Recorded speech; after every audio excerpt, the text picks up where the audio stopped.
Bom, ele tentou desacreditar também a delação do Mauro Cid, né, que falou para a PF como se discutiu ali detalhes da minuta golpista com a cúpula das Forças Armadas. Só que teve uma foto de 2019, que está no Flickr do Palácio do Planalto, mostrando o general Heleno, o tenente-coronel Mauro Cid e Jair Bolsonaro lado a lado ali com os chefes das Forças Armadas. Vamos falar com a deputada sobre esse assunto. A Carla me acompanha para essa entrevista. Mais uma vez, boa noite para a senhora deputada. A gente está vendo aí a foto que desmente o que foi dito pelo general Augusto Heleno durante a comissão, né, deputada?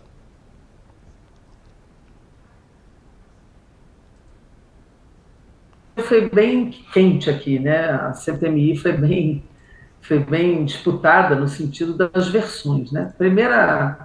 A primeira coisa, Diego, assim, foi vergonhoso, né? Quando o general Heleno entrou e os bolsonaristas levantaram para aplaudir. Quando você está numa CPMI que investiga, você não pode fazer a defesa do depoente, ele tem o advogado dele. Então você tem que ter uma atitude, um comportamento de quem está dentro de uma comissão parlamentar. Tá ruim a conexão com a deputada Jandira Fegali, tá travando. A gente vai tentar já refazer a conexão com a deputada. Voltei? Acho que voltou, deputada. Vamos tentar mais uma vez? Vamos lá É a agora. internet da Câmara que é instável. Eu estou aqui na Câmara, aqui na liderança do PCdoB, e a internet é meio instável aqui. A rede Câmara é difícil. Mas eu estava dizendo isso. A primeira coisa foi a atitude, né? A atitude dos bolsonaristas de aplaudir o depoente. Isso não existe. Isso não é comportamento de quem está investigando, né? Segundo, todo o depoimento de general Heleno foi mentiroso. Ele mentiu o tempo inteiro. Quer dizer, ele mentiu porque ele dizia que não tinha conhecimento dos relatórios da ABIN. A ABIN estava sob o comando dele. Então, todos os relatórios que mostravam a possibilidade de ter eventos extremistas estavam escritos, o relatório existe, a gente tem nas mãos o relatório da Polícia Federal e da ABIN. E ele diz que não tinha conhecimento de nenhum relatório. Foi quando, inclusive, eu perguntei a ele, ou o senhor é um ministro ausente, ou o senhor está escondendo o jogo, porque como é que não chegou a ele nenhum relatório da CPMI? Depois desse relatório, teve o 5 de dezembro, 12 de dezembro, que foi a diplomação do presidente Lula, teve o 24 de dezembro, que foi a bomba no aeroporto, e teve o 8 de janeiro. E ele dizendo que não conhecia nenhum relatório, que não sabia de nada, né? Então é mentira. Terceiro, ele disse que não se reunia com os comandantes das forças, o que não é verdade. A foto mostra que isso é mentira. E ele tem depoimentos de outros membros das reuniões dizendo que ele estava em várias reuniões. Inclusive a reunião que o Bolsonaro disse que ia intervir e ia intervir na Polícia Federal também, até para proteger os filhos dele, da investigação das rachadinhas. O GSI e a ABIN foram utilizados para isso em outubro de 2020, para proteger os filhos da denúncia de rachadinha, né? E ele, além disso, ele tem um histórico, e nós fizemos questão de marcar isto, o histórico dele é com o grupo da linha dura da ditadura, dura, com Médici, com Ustra, com Silvio Frota, com Costa e Silva, que foi o grupo que foi contrário à abertura lenta, gradual e segura que o Golbery propôs, que o Geisel iniciou o processo, e eles tentaram dar o golpe dentro do golpe militar, tentando golpear o Geisel para colocar o Frota de presidente e não o Figueiredo. Então, ele é dessa linha, ele é herdeiro dessa linha golpista e manteve essa posição.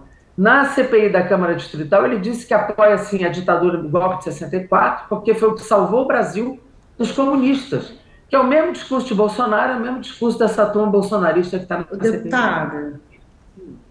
Deputada, boa noite. Boa Mas noite. aí, partindo dessa sua constatação que o general Heleno, ex-ministro, mente, né? E a gente viu aí ao longo da CPI hoje o dia inteiro todo esse bate-boca, mas aí eu pergunto para a senhora, o papel do presidente Arthur Maia na CPI, porque a gente sabe que, sob juramento, quem mente poderia eventualmente sair preso. E aí, quando provavelmente isso não acontece, como é que ficam os trabalhos da CPI? Porque o depoente ir e mentir e não ter uma consequência não é ruim para os trabalhos da CPI? Não, é ruim porque, na verdade, na minha opinião, as mentiras que ele contou lá hoje, ou as chamadas omissões, que não é bem uma omissão, ele dizia, não tenho conhecimento, eu não estava, eu não vi. Isso, ele deveria ter sido preso mesmo na CPMI. Só que prender um general que está como testemunha e não como investigado, não é uma atitude que todo mundo acha que deve tomar, né? E isso tem o arbítrio do presidente da CPMI. A tensão toda hoje que aconteceu lá foi que nós demonstramos que ele participou de todas as etapas do golpe. Inclusive, eu perguntei a ele se ele tinha apoiado os manifestantes, ele disse que não. E eu botei um vídeo onde ele apoiava abertamente os manifestantes contra a posse de Lula, né? Então, assim, ele mente de fato, eu mostrei isso lá, outros mostraram, perguntei do relógio Rolex que ele devolveu, ele mentiu de novo, foi por decisão do TCU, não foi pela Comissão de Ética do governo.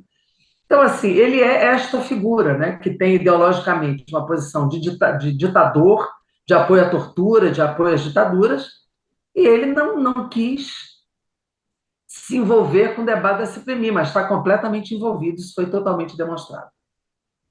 Deputado, ele também chegou a uma hora se descontrolou, né, durante ali, no fim do depoimento, das perguntas feitas pela relatora, a senadora Elisiane Gama, soltou uma série de palavrões ali também, né, foi um momento que chamou a atenção. Ele é conhecido pelas grosserias, né, por não respeitar ninguém, por ser palanqueiro, ser irônico, ser agressivo e destemperado. Ele é conhecido por isso também. Então, ele não. Hoje ele cumpriu a mesma postura dele. Ele fez isso com ela, ele não quis responder aos deputados que foram mais incisivos na questão das perguntas. Ele também ele não respondeu a mim, porque eu não fiz pergunta a ele, fiz 2 perguntas apenas. Eu sabia que ele não ia responder, então não perdi tempo em fazer pergunta.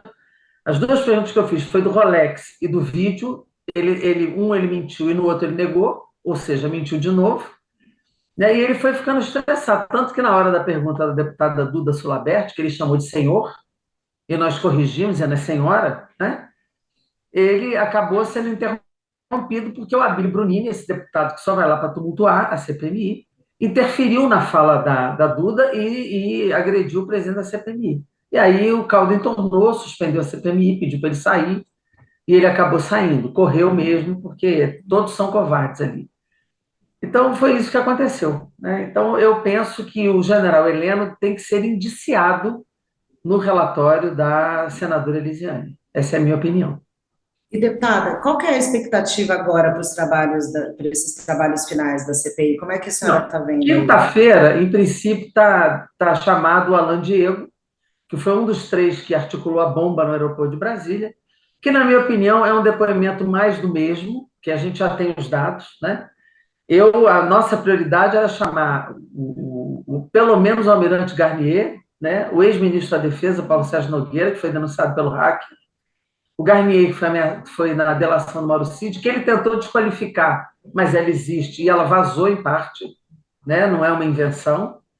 Chamar um financiador, pelo menos, e o próprio retorno do Mauro Cid, né? Essa é um pouco a nossa ideia. Agora, obviamente que o Arthur Maia quer acordo, e não vai ter acordo de nenhum dos 2 lados. Nem eles aceitam o que a gente está propondo. Inclusive, meu requerimento de apresentar os RIFs, os relatórios financeiros de Michele e de Bolsonaro, também estão lá para serem apreciados. E nós colocamos também um que retém o passaporte dos 2, com risco da fuga do país na medida em que o cerco aperte sobre Bolsonaro e Michele. Mas a gente ainda não sabe o que ele vai pôr na pauta e se vai colocar. Se não tiver um acordo, ele disse que não vai pautar nada. Então, a CPI ainda já tem alguns aprovados, que é o Ailton Barros, que é aquele major que negociou o cartão de vacina com o Mauro Cid e que fala do golpe. Tem aprovado o Braga Neto, que virá no dia 5, já está marcado. E tem o Mauro Cid, que está aprovado para retornar. São os 3.